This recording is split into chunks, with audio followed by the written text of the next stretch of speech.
Hello guys, कैसे हैं आप लोग? आई होप आप लोग सब बढ़िया होंगे।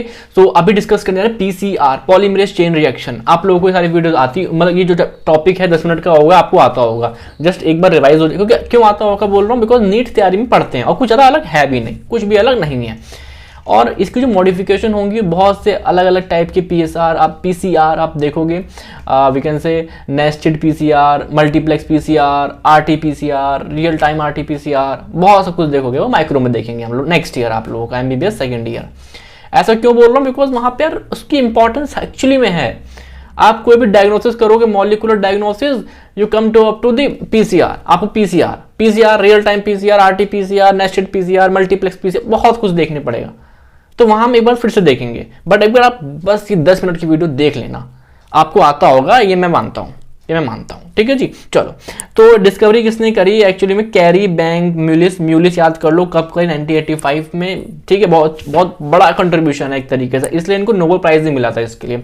कुछ साल बाद ही मिल गया होगा, बट नोबेल प्राइज मिला था इस बड़ी डिस्कवरी, मतलब जो काम किया इन्होंने। ठीक है, अब मैंने क्या बोला आप लोगों से, ये इन विट्रो मतलब हमारी बॉडी में नहीं हो रहा, ये लेबोरेटरी में एक मशीन के थ्रू, मतलब बाहर हो रहा है, बॉडी के सेल लिविंग सिस्टम में नहीं हो रहा। जिसमें क्या करेंगे हम, डीएनए की कोई हम पे कम क्वांटिटी है, हमने कुछ सैंपल निकाला बॉडी में से, सीमन से निकाला सैंपल, कहीं से भी निकाला सैंपल, वहां पे मुझे लग रहा है यार डीएनए, माइक्रोब का जो डीएनए है कुछ है, वो बहुत कम क्वांटिटी में है, मुझे उसकी क्वांटिटी बढ़ानी है, वरना मतलब मैं स्टडी नहीं कर पा रहा, मतलब मुझे चाहिए उसकी क्वांटिटी हाई लेवल पे। तो उसी क्वांटिटी बढ़ाने के लिए मैं पीसीआर करता हूँ। आप देखोगे कुछ लिमिटेड साइकिल्स के अंदर ही मिलियंस कॉपीज बन जाएंगी सिंगल कॉपी से। ठीक है जी। तो यहां पे मैंने क्या बोला, आप large quantity of a specified DNA को क्या कर सकते हो, जनरेट कर सकते हो। लाइक अगर आप सोचो आपको एक डीएनए ये दिख रहा है, इससे आप इतने सारे एग्जांपल तौर पे 4 लिखे, अदरवाइज बहुत सारे करते हैं। ठीक है जी। हाँ, अब रिक्वायरमेंट, अब मतलब क्या होगा, आपको एक रिएक्शन मिक्सचर बनाना है ना। एक पीसीआर ट्यूब में ये सब कुछ डालना है। अब ये सब क्या है? पहली बात, जो डीएनए मुझे एम्पलीफाइड करना है, मान लो ये वाला डीएनए है, कौन सा वाला, देखो ये वाला डीएनए, तो ये ट्यूब के अंदर ये वाला डीएनए भी होगा जिससे मुझे एम्पलीफाई करना है, द ओरिजिनल वन, है ना, डीएनए टेम्पलेट बोलेंगे उसको। अब इसके साथ साथ कुछ बातें सुनना, मेरी बात सुनना। प्राइमर्स डालेंगे, जो कितना होगा सीक्वेंस का, ऑलिगोन्यूक्लियोटाइड, मतलब कुछ 20 से 30, 15 से लेकर 30 न्यूक्लियोटाइड। आप बोलोगे क्या बोल रहा हूं मैं, सुनो मेरी बात, देख लो अभी, बस देख लो, इसका जब एप्लीकेशन आएगा तो थोड़ी बातें उसकी भी करेंगे। ठीक है, अब टैग पॉलीमरेज डालेंगे, बिकॉज यहाँ पे जब हम देखेंगे स्टेप्स में बहुत अच्छे लेवल पे हम हीट देंगे, 95 तक पहुंचेंगे डिग्री सेंटीग्रेड। तो ऐसा पॉलीमरेज चाहिए जो हीट स्टेबल हो। तो हम कौन से बैक्टीरिया से निकालेंगे? Bacillus Thermus aquaticus. ठीक है जी, यहां से निकालेंगे, because they are thermophilic, they are heat loving. Okay, अब एक रॉ मटेरियल, हाँ मैंने बोला तो कि डीएनए यहाँ पे बहुत सारी कॉपी में बनेगा। तो डीएनए के रॉ मटेरियल क्या होंगे? डीएनए में क्या क्या होता है? न्यूक्लियोटाइड, न्यूक्लियस, है ना। आप देखोगे, आप क्या देखोगे? एडिनोसाइन, है ना, आपका देखोगे क्या बोल सकते हैं, थाइमिन, साइटोसिन, ये सब देखोगे। बेसिस, तो बेस कहां से आएंगे? तो ये तो हमें चाहिए ही चाहिए। ठीक है जी। और बफर, मतलब एक तरीके से ऑप्टिमम पीएच मेंटेन करने के लिए, मतलब ये कुल मिला के आपने एक ट्यूब ली, उसके अंदर ये सब कुछ डाल दिया। अब जितने स्टेप भी होंगे ना, वो एक के बाद स्टेप में ही होंगे, इसी ट्यूब में हो जाएंगे, लगा देंगे मशीन के अंदर। मशीन को थर्मल साइकिल बोल देते हैं, ऐसा कुछ बोलते हैं, देख लेना एक बार। ठीक है, तो ये हो गया। अभी मैं इनकी 1-2 बार और बातें करूंगा जब इनका काम आएगा। चलो स्टेप्स पे आ जाओ। तो पहला स्टेप डीनेचुरेशन। तो आपका जो ये ट्यूब, ये जो ओरिजिनल डीएनए है, इसको हीट कर देंगे 15 से 2 मिनट, मतलब 1 से 2 मिनट याद कर लो, काम चल जाएगा, है ना। उसको हम हीट करेंगे 95 सेंटीग्रेड पे, जिससे ये स्टैंड अलग हो गए। पहले हमने क्या करा, डीनेचुरेशन, स्टैंड को अलग किया। ये डीएनए है, इसमें हाइड्रोजन बॉन्ड दिख रहे हैं, अब हमने हीट करा, डीनेचुरेशन करा, हीट करा, तो ये स्टैंड अलग हो गए। ठीक है जी। चलो, यही सब कुछ लिखा है। हाँ, अब एनालिंग में क्या करेंगे, प्राइमर आएगा।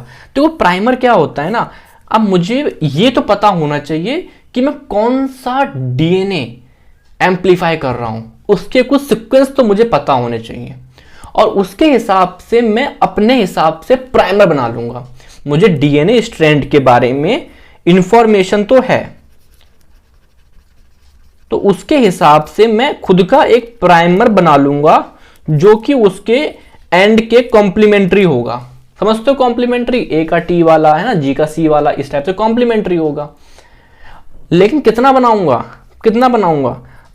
20 से लेके 30 न्यूक्लियोटाइड्स का सीक्वेंस का एक प्राइमर बनाऊंगा, जो किसके कॉम्प्लीमेंट्री होगा? डीएनए स्ट्रैंड के एंड के। आप बोलोगे थोड़ी और लेंथ छोटी क्यों नहीं कर दी, या फिर बढ़ा क्यों नहीं दी? तो छोटी करने का सीक्वेंस ये है कि अगर हम जितने भी न्यूक्लियोटाइड छोटे करते जाएंगे ना, तो उतनी ही प्रोबेबिलिटी बढ़ जाएगी कि वो सीक्वेंस बाय चांस यहां पे मैच हो जाए, बाय चांस यहां पे मैच हो जाए। तो हम एक 20 से 30 लेंगे, जिससे कि 100% एक्यूरेट हो जाए कि वो कोने में ही जाके लगने वाला है, ठीक है ना। ज्यादा कम बेस नहीं लेंगे। मान लो सिर्फ ए और टी ले लिया, ये लगेंगे यहाँ पे। अब ए और टी वाला तो कॉम्प्लीमेंट कहीं भी हो सकता है जी, लेकिन हम लगातार 20-25 लेंगे तो फिर वो एक के बाद एक के बाद एक के बाद आना ऐसा बहुत ही रेयर होगा, ठीक है जी। चलो, और ज्यादा क्यों लेंगे? बिकॉज फिर वो टाइम लेगा, टाइम कंज्यूमिंग प्रोसेस होगी। ओके जी, तो ये टाइम लगेगा यहाँ पे 30 सेकंड से 2 मिनट। यहाँ पे करेंगे क्या? प्राइमर आके लग जाएगा 5 प्राइम डीएनए टेम्पलेट के स्ट्रैंड पे, यहाँ पे भी है ना। एक सेकेंड, ओके 5 प्राइम, यहाँ पे 3 प्राइम, ठीक है, यहाँ पे लग जाएगा। कहाँ पे था, है ना, ये 3 प्राइम इधर, इधर 5 प्राइम, सेम हो गया गलती से, ठीक है जी। मतलब डीएनए यहाँ पे प्राइमर लग गया। इसे बोलेंगे एनरिलिंग टेम्परेचर, आप देख लें 56 डिग्री सेंटीग्रेड। लास्ट एक्सटेंशन, तो आपको जो डीएनए वो था टैग डीएनए पॉलीमरेज, अब वो आएगा। और जो हमारे जो रॉ मटेरियल थे, कौन कौन से बताओ? ये वाले रॉ मटेरियल थे, ये आएंगे और अपना अपना काम करना शुरू कर देंगे। अपना अपना काम करना शुरू, मतलब इस तरफ सीक्वेंस में ये आपका बढ़ाना शुरू कर दिया। तो आपका क्या बन गया? आपका एक डीएनए था स्टार्टिंग में, उससे 2 बन गए, और ऐसे ही वहां पे 30-32 साइकिल चली तो हमारे पास 1 million copies of DNA, that power of compounding, ठीक है जी। तो मतलब इस तरीके से चीज़ चल रही हैं। तो ये बताना था मुझको, ये बताना था। बाकी तो एप्लीकेशन ऑफ पीसीआर, भैया देखो डायग्नोसिस का बहुत इंपॉर्टेंट रोल है। देखो क्या होता है ना, वायरल इन्फेक्शन आपने देखा होगा यार, वी कैन से अभी कोविड आया था, है ना, कोविड आया था। तो कोविड टाइम पे ही तो कर रहे थे आरटीपीसीआर, मतलब कुछ हद तक यही कर रहे थे, रिवर्स ट्रांसक्रिप्ट वो अलग चीज़ है, ठीक है। वैसे वो रियल टाइम में आरटीपीसीआर था, डिफरेंस होता है, बट अभी मैं नहीं बताना चाहता। अगर आप मुझसे पूछोगे ना तो कमेंट में पूछ लेना, मैं बहुत अच्छा एक्सप्लेन कर दूंगा, कमेंट में ही कर दूंगा। मुझसे ज़्यादा कुछ नहीं जानना उसके बारे में, अदरवाइज माइक्रो में पढ़ेंगे हम लोग, पक्की बात, ठीक है जी। तो आपको कोई बैक्टीरियल इन्फेक्शन, कोई बैक्टीरिया वायरल इन्फेक्शन, उसका बहुत कम लोड है, आपको पता करना है, तो उसका हम सिक्वेंस से जान लेंगे, ठीक है, उसे हम एम्पलीफाई करके जान लेंगे। Detection of cancer, because at the end of the day ना हम ना जीन को एम्पलीफाई कर रहे हैं, हम डीएनए को एम्पलीफाई कर रहे हैं। तो डीएनए को एम्पलीफाई कर रहे हैं तो उसके रिलेटेड कुछ भी, कैंसर भी कहीं ना कहीं वही तो होता है, म्यूटेशन। तो आपका कैंसर डायग्नोस कर सकते हैं, बच्चे में कोई बच्चा पेट में उस टाइप से डायग्नोस कर सकते हैं, कोई आपका कंजेनिटल डिसीज कोई बहुत सीरियस वाली तो नहीं है ना, उस तरीके से हम डायग्नोस कर सकते हैं। आपका मेडिकल लीगल केस है ना, फॉरेंसिक मेडिसिन में देखोगे, देख पता ही होगा ना, अरे पेरेंटल वाला केस हो गया, कोई भी आपका क्राइम इंसिडेंस हो गया, कुछ भी हो गया, तो वो डीएनए से हम एक हेयर फॉलिकल से पता लगा सकते हैं एम्पलीफाई करके, ठीक है। जेनेटिक डिसऑर्डर है कुछ, सिकल सेल एनीमिया वगैरह, कुछ भी एक जेनेटिक डिसऑर्डर हो गए तो ये सब पता लगाए जा सकते हैं, जो कि डीएनए के ऊपर है। जो भी आपका डीएनए पे चेंज आ रहा है उसको हम एम्पलीफाई करके देख सकते हैं, ठीक है जी। तो ये मैंने कुछ बातें करी आप लोगों से, इतना ही जानना था। मुझे पता है आपको ये सारा कुछ आता होगा, ऐसा कुछ भी मैंने ऐड ऑन नहीं किया होगा कि आपको कुछ इसमें नीट के से अलग हो, कुछ भी नहीं है। हाँ, मैं ऐड करूंगा, माइक्रो में मिलते हैं आप लोगों से, पक्की बात। और बहुत कुछ है ना, और वो एक्चुअली में बहुत इंपॉर्टेंट है, real time RTPCR, national PCR, है ना, वो ठीक है। और कुछ बताना है क्या इसमें?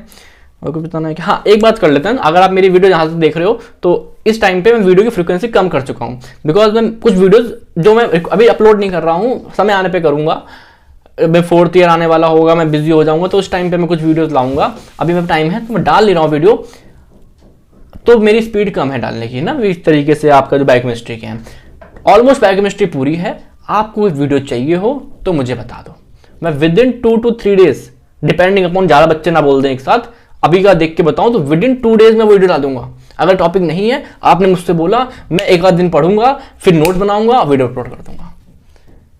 बिल्कुल, मतलब ऐसा समझो कि आप मुझसे 1 to 1 पढ़ रहे हो, बात करो, अगर आप समझ में आया करे कमेंट करो, मुझे मोटिवेटेड फील होगा थोड़ा सा।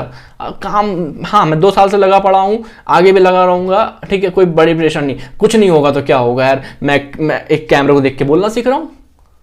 मुझे पढ़ाना अच्छा लगता था, बट मैंने ऑफलाइन पढ़ाया बहुत सारा, बट यूट्यूब नहीं चला मेरा, कुछ नहीं हुआ। चलो, चलना क्या होता है, इतने बच्चे पढ़ा लिए है ना, वही बहुत है। वी कैन से कुछ नहीं हुआ तो मैं कॉन्फिडेंस बहुत फील करा। मेरी पहली वीडियो से इस वीडियो में आने के बाद अब मुझे ज़्यादा टेक नहीं लगते। अब मैं सीधे कैमरा ऑन करता हूँ, मैं बोलना शुरू करता हूँ, थोड़ा बहुत ऊपर नीचे होता है वो भी मैं कवर हो जाता है। स्टार्टिंग में पहला टेक, दूसरा टेक, तो अब मुझे उस चीज़ का नहीं है। तो मैंने बहुत कुछ सीखा है, ऑब्वियसली बात है, मेहनत करना सीखा है यार, लगे रहना। आसान नहीं होता, ये 191 वीडियो अपलोड करने वाला हूँ यूट्यूब पर, आसान नहीं होता है। 1 रुपया नहीं कमाया मैंने अभी तक, यहाँ से 2 साल होने वाला है। मैं वो एक अलग फैक्टर है। टॉपिक खत्म हो गया है ना, तो ज़्यादा टाइम नहीं खराब करते हैं। अपने दोस्तों, अगर आप ये वीडियो पहुँचे आप तक, प्लीज़ अपने दोस्तों को बताओ, ये बहुत हेल्प करेगा मेरी, है ना। क्योंकि मैं बहुत कुछ कर सकता हूँ, कई बार नहीं कर पाता। मैं फिजियोलॉजी को तो भाई मैंने बहुत अच्छे से पढ़ाया हुआ है, अभी उसमें रिस्पांस नहीं आया उस तरीके का। मैं सोचता हूँ बच्चा आ जाएगा ना फिर कंटिन्यू करेंगे उस सीरीज को। अदरवाइज फिजियोलॉजी पे मैं बहुत ज़्यादा मेहनत कर रहा था। आप मेरी कोई वीडियो देखना, आप नर्व मसल फिजियोलॉजी देखना, आप सीरियस देखना, ब्लड देखना, ट्रस्ट में मज़ा आ जाएगा। कोई भी टॉपिक पढ़ के देखना। वैसे अच्छा होता है सीक्वेंस से पढ़ो, बिकॉज मैं रिलेट करता हूँ पीछे वाली वीडियो से, मज़ा आ जाएगा। चलो गाइस, ठीक है, थैंक यू, बाय।